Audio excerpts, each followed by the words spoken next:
ஓம் நமோ நாராயணாய. லட்சுமி கடாட்சம் நேயர்கள் அனைவருக்கும் வணக்கம்.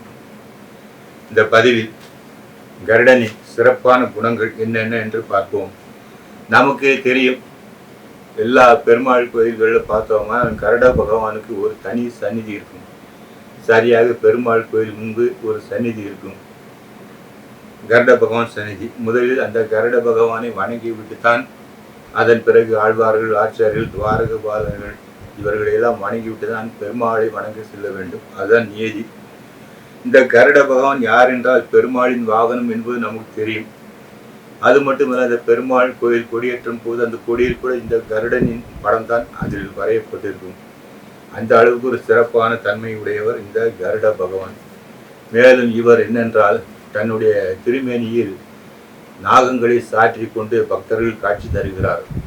பக்தர்கள் கேட்ட வரங்கள் அனைத்தும் தருபவர் இந்த கருட பகவான் தான். இவரை பார்த்தால் ராகு கேது தோஷம் எல்லாமே நீங்கிவிடும். அந்த அளவுக்கு சக்தி வாய்ந்தவர் இந்த கருட பகவான்.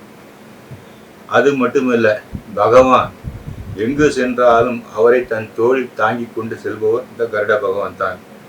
அந்த அளவுக்கு சிறப்பான தன்மை இருக்கிறது, இன்னும் இருக்கிறது. அவர் பகவானை எப்படி காக்கிறார் என்றால், அதாவது கண்ணன் பிருந்தாவனத்தில் மாடு மேய்த்து கொண்டிருக்கிறார். தன்னோடு சிறுவர்கள் தோழர்களோடு மாடு மேய்த்து கொண்டிருக்கிறார், விளையாடுகிறார். அந்த கிருஷ்ணரை இந்த கருட பகவான் எப்படி பாதுகாக்கிறார் என்றால், அதாவது அவர் விளையாடும் முன் கருட பகவான் எப்போது மேலே பறப்பார். நேராக அவர் தலைக்கு நேராக சிறகை விரித்து கொண்டு அந்த சூரியனின் கதிர்கள் கிருஷ்ண பகவானின் மேல் படாமல் பாதுகாக்கிறார். அவர் முன்னாடி போனால் முன்னாடி போவர், பின்னாடி போனால் பின்னாடி போவர், எப்படி சுற்றுவாரோ அந்த தன்னுடைய ரெக்கையை விரித்து கொண்டு நிழல் கொடுப்பார். அந்த அளவுக்கு அந்த கிருஷ்ணரை பாதுகாப்பவர் இந்த கருட பகவான் தான். இதை ஆண்டாள் தம்முடைய பாசுரத்தில் சொல்லுகிறார். மாலாய் பிறந்த நம்பியை மாலே செய்யும் மணாளனை, ஏலா பொய்கள் உரைப்பானை இங்கே போத கண்டீரே, மேலால் பறந்தவையில் காப்பான் வினதி சிறுவன் சிறகென்னும் மேலாப்பின் கீழ் வருவான் விருந்தாவனத்து கண்டோமே என்று ஆண்டாள் தன்னுடைய பாசுரத்தில் இதை நன்றாக விளக்கி பாடுகிறார். பகவான் விளையாட போகும்போது சரி, மாடு மேய்க்க போகும்போது சரி, எங்கு போனாலும் கருடன் தன்னுடைய ரெக்கையை விழித்து கொண்டு அந்த பகவான் மேல் சூரிய கதிர்கள் படாமல் பாதுகாக்கிறார். அந்த அளவுக்கு சிறப்பான குணங்களை உடையவர் தான் இந்த கருட பகவான். இவரை வழிபட்டு வந்தால் என்ன, நமது இல்லத்தில் கடாட்சங்கள் பெருகும், சுபிட்சங்கள் பெருகும், நல்ல செல்வ வளங்கள் பெருகும். திருமணம் ஆகாதவர்களுக்கு திருமணம் கூட ஆகும். அதாவது குரு பார்வை இருந்தால் திருமணம் நடக்கும் என்று சொல்வார்கள் ஜோசியத்தில்.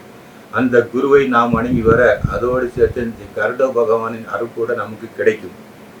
மேலும் பெருமாள் கோயில் பார்த்தோமானால் வருடம் ஒரு முறை இந்த பிரம்மோற்சவம் நடக்கும். அந்த பிரம்மோற்சவத்தில் ஒரு நாள் கண்டிப்பாக இந்த கருட சேவை என்பது நடைபெறும்.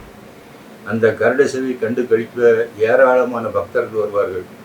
எனவே அந்த கருட சேவை நாம் கண்டு கழித்து அந்த பெருமாளை தரிசித்தோமானால் நமக்கு நம்முடைய நாகதோஷங்கள், இந்த பித்திரு தோஷங்கள், ராகு கேது தோஷங்கள் எல்லாமே விலகி நமக்கு ஒரு நல்ல வாழ்வு கிடைக்கும்.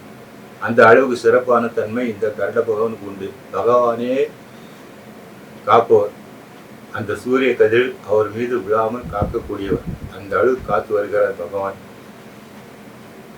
இந்த வீடியோ உங்களுக்கு பிடிச்சிருக்குன்னு நினைக்கிறேன். லைக் செய்து ஷேர் செய்வோம். மறவாமல் சப்ஸ்கிரைப் படி கேட்டுக்கொள்கிறேன். நன்றாக